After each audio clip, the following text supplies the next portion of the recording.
Students, class 7th SST की class में हम हिस्ट्री से रिलेटेड आज लेसन 6th स्टडी करेंगे। लेसन 6th का हमारा नेम है emergence of the regional culture.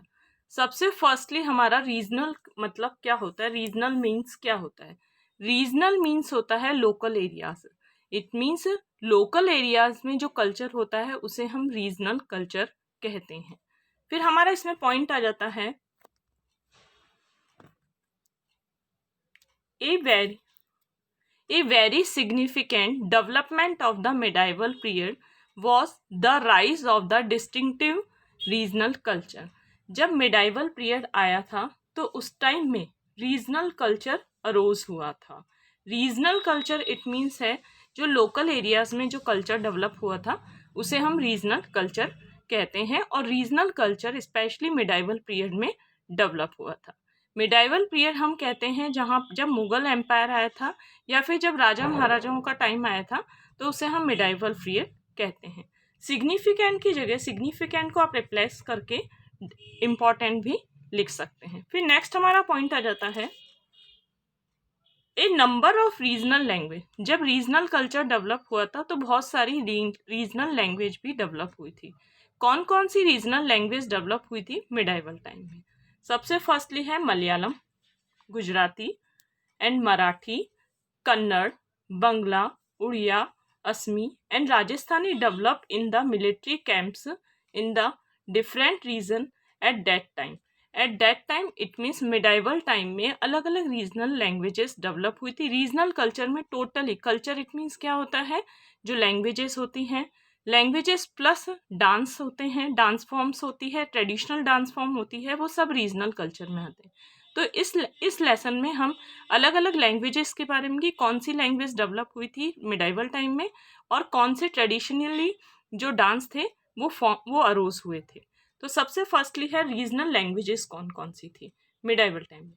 Malayalam, Gujarati, Marathi, Kannada, Bangla, Oriya, Assamese, Rajasthani develop in the military camps in different region at that time. In new languages Urdu develop in the military camps. Military camps it mean medieval time में एक नई language develop हुई थी। उस नई language का name था Urdu. Urdu develop हुई थी। उर्दू इट किसके लिए आया यहाँ पे, इट रिप्लेस हुआ, इट को हम रिप्लेस करके उर्दू लैंग्वेज भी लिख सकते हैं। Urdu was a mixture of Arabic and the Persian. Urdu language Arabic और पर्शियन लैंग्वेज का मिक्स फॉर्म थी। In regional kingdom regional languages were used for administration. अब रीजनल किंगडम क्या है? लोकल एरियाज में जो एम्पायर डेवलप हुए थे उन एम्पायर्स को रीजनल किंगडम कहते हैं।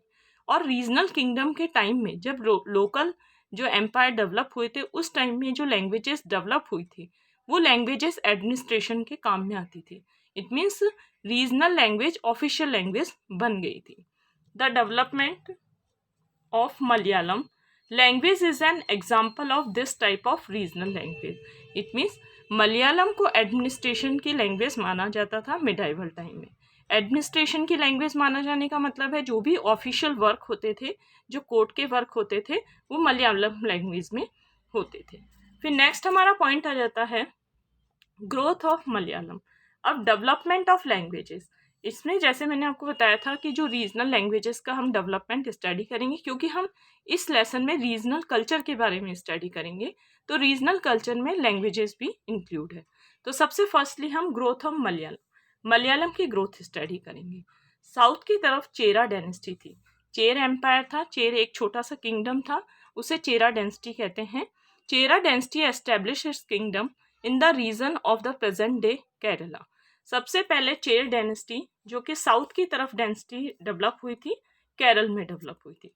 केरल साउथ का पार्ट था और साउथ के पार्ट केरल में चेरा डायनेस्टी डेवलप हुई थी। और चेरा डायनेस्टी के रूलर्स ने लोकल लैंग्वेजेस कौन सी अडॉप्ट की थी? मलयालम लैंग्वेज को अडॉप्ट किया था। और उनके जो भी ऑफिशियल रिकॉर्ड्स है और जो इंस्क्रिप्शन है वो सभी मलयालम लैंग्वेज में है। इट मीन्स इंस्क्रिप्शन का मतलब होता है बड़ी बड़ी वॉल्स पे जब एनग्रेव्ड करके जो राजाओं की या फिर किंग्स की प्रेज में जो लिखा जाता है उसे हम इंस्क्रिप्शन कहते हैं, बड़ी बड़ी वॉल्स को एनग्रेव्ड करके। तो इसमें हमने ये स्टडी किया है केरल, जो कि एक साउथ का रीजन है। केरल में चेरा डायनेस्टी डेवलप हुई। डेंसिटी इट मीन्स क्या होता है, वंश, ठीक है, यानी कि एक के बाद एक सक्सेसर आते हैं और ग्रुप बना के एक डेंसिटी का फॉर्मेशन करते हैं, वो एक ही कास्ट के होते हैं, एक ही वंश के होते हैं।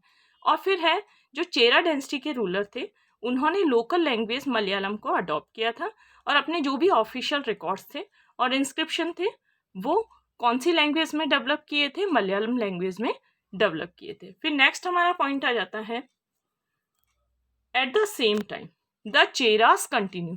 यहाँ पे चेरा किसके लिए आया है, चेरा डेंसिटी के लिए आया है, और चेरा डेंसिटी कहाँ डेवलप हुई थी, केरल में डेवलप हुई थी। The Cheras continue to be influenced the Cheras continues to be influenced and inspired by Sanskrit. जो चेरा डेंसिटी की जो लैंग्वेज थी वो लगातार इंस्पायर्ड हो रही थी, कौन सी लैंग्वेज से इंस्पायर्ड हो रही थी, संस्कृत लैंग्वेज से इंस्पायर्ड हो रही थी।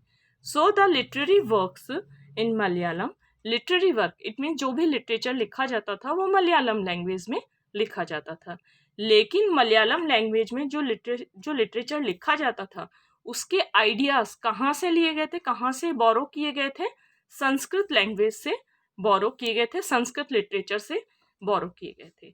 तो हमने इस लेसन में हमने सबसे फर्स्टली पॉइंट में ग्रोथ ऑफ मलयालम में ये स्टडी किया था कि जो चेरा डेंसिटी थी वो केरल में डेवलप हुई थी और चेरा डेंसिटी ने मलयालम लैंग्वेज को अडॉप्ट किया था, और मलयालम लैंग्वेज जो लिटरेचर लिख रही थी, मलयालम लैंग्वेज में जो लिटरेचर लिखा गया था उसके आइडिया संस्कृत लैंग्वेज से लिए गए थे। फिर नेक्स्ट हमारा पॉइंट आ जाता है स्टूडेंट्स, हमने अपने फर्स्ट वीडियो में सबसे फर्स्टली हमने रीजनल कल्चर के बारे में, रीजनल कल्चर में स्पेशली हमने डेवलपमेंट ऑफ लैंग्वेज के बारे में स्टडी किया, ग्रोथ ऑफ मलयालम। ये हमारा फर्स्ट वीडियो था। हम अपने नेक्स्ट वीडियो में क्लास 7 SST से रिलेटेड हिस्ट्री के पार्ट रीजनल कल्चर स्टडी करेंगे का सेकेंड पार्ट स्टडी करेंगे, लेसन 6।